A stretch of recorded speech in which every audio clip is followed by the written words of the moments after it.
এটা তো কোনো গণতন্ত্রের বিজয় উল্লাস নয়, জন্তু জানোয়ারদের বিজয় উল্লাস এরকম হতে পারে। তৃণমূলের পুলিশের হাতে সবচাইতে বেশি সংখ্যালঘু মানুষজন খুন হচ্ছে। বছরের শিশুর অপরাধ, তার বাবা মা সিপিআইএম এর প্রিজন ভ্যান চাপড়ানো কুণাল ঘোষ বলে আখ্যা পেয়েছে। আসলে গোটাটাই ভাঁওতাবাজি। গতকাল কালীগঞ্জ বিধানসভার উপনির্বাচনের ফলাফল ঘোষণা ছিল, আর সেখানে কিন্তু বিপুল ভোটে জয়লাভ করে তৃণমূল, এবং সেই বিজয় উল্লাসের সময় এক সকেট বোমা ফেটে সেখানকার 10 বছরের একটি তরুণীর প্রাণ যায়। এই মুহূর্তে আমাদের সঙ্গে রয়েছেন বিশিষ্ট আইনজীবী এবং সিপিএম নেতা সায়ন ব্যানার্জি। আমরা সায়নদাকে স্বাগত জানাই আমাদের 24 আওয়ার্স টিভিতে। প্রথমে দাদা, গতকাল যে তৃণমূলের বিজয় উল্লাস, সেখানে দেখা গেল যে একটি ছোট্ট তাজা প্রাণ তাদের এই বিজয় উল্লাসের সময় সকেট বোমা ফেটে মারা গেলেন। কিভাবে দেখছেন বিষয়টিকে? দেখুন, এটা তো কোনো গণতন্ত্রের বিজয় উল্লাস নয়, জন্তু জানোয়ারদের বিজয় উল্লাস এরকম হতে পারে।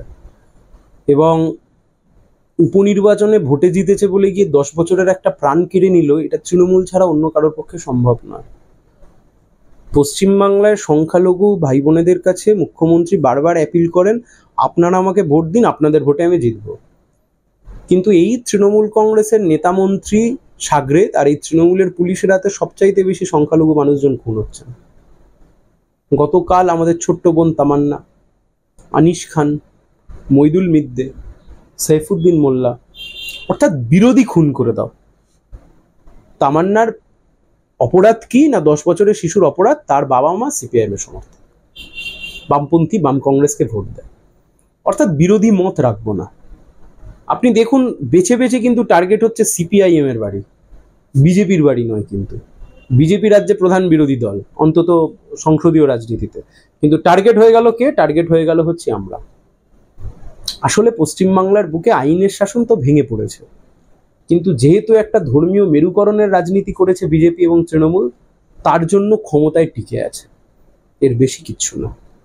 বিধানসভা নির্বাচন সামনেই 2026, আর সেখানে উপনির্বাচনের যে ফলাফল ঘোষণার দিনই এরকম প্রাণ কাটলো।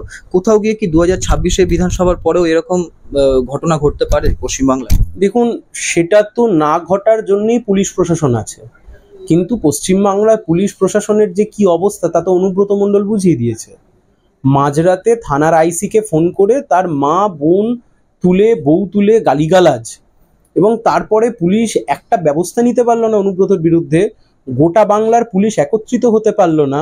তা প্রশ্ন তো স্বাভাবিক, যে পুলিশ নিজের মা বোনেদের ইজ্জত রক্ষা করতে পারছে না, তারা সমাজকে কি রক্ষা করবে? আমাকে আপনাকে কি রক্ষা করবে? পশ্চিমবাংলায় আইনের শাসন বলে বেসিক্যালি কিছু নেই। কুণাল ঘোষ বলছেন বাম আমলে একটা সময় প্রচুর এরকম দেহ পড়েছে, এটা নতুন কিছু নয়। কোন জেলখাটা আসামি কি বললো তাতে কিছু যায় আসে না। বলছে তিনি আবার এমনটাও বলছেন যে রবীন দেব একটা সময় র্যাগিং দেব নামে আখ্যা, আর উনি তৃণমূল কংগ্রেসের আমলে প্রিজন ভ্যান চাপড়ানো কুণাল ঘোষ বলে আখ্যা পেয়েছেন। কত আলফাল কথা।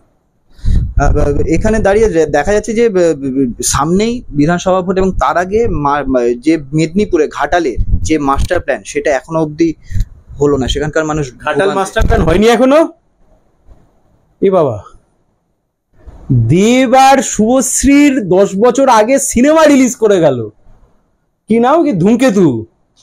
10 বছর আগে ধূমকেতু এখন রিলিজ করে গেল, কিন্তু দেবের ঘাটাল মাস্টার প্ল্যান আর হলো না।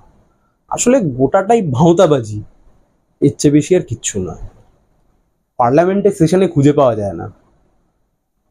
শুধু রাজনীতি করবার সময় হাত জোড় করে গিয়ে, আমি রাজনীতি বুঝি না, আমি সমাজের কাজ করতে চাই, আমাকে ভোট দিন। আর বাংলার অবস্থাও ততই বছর চলে যাচ্ছে। দেব এমনটা বলছেন যে আমি ভোট প্রচারে যাব না যতদিন অবধি মাস্টার প্ল্যান না হচ্ছে। বাবা, পশ্চিমবাংলার রাজনীতি খুব পিছিয়ে পড়বে উনি ভোট প্রচারে না গেলে। ওনার রাজনীতিতে প্রচুর অবদান, তো অনেক পিছিয়ে যাব আমরা। ওনাকে বলবেন অবশ্যই ভোট প্রচারে যেতে।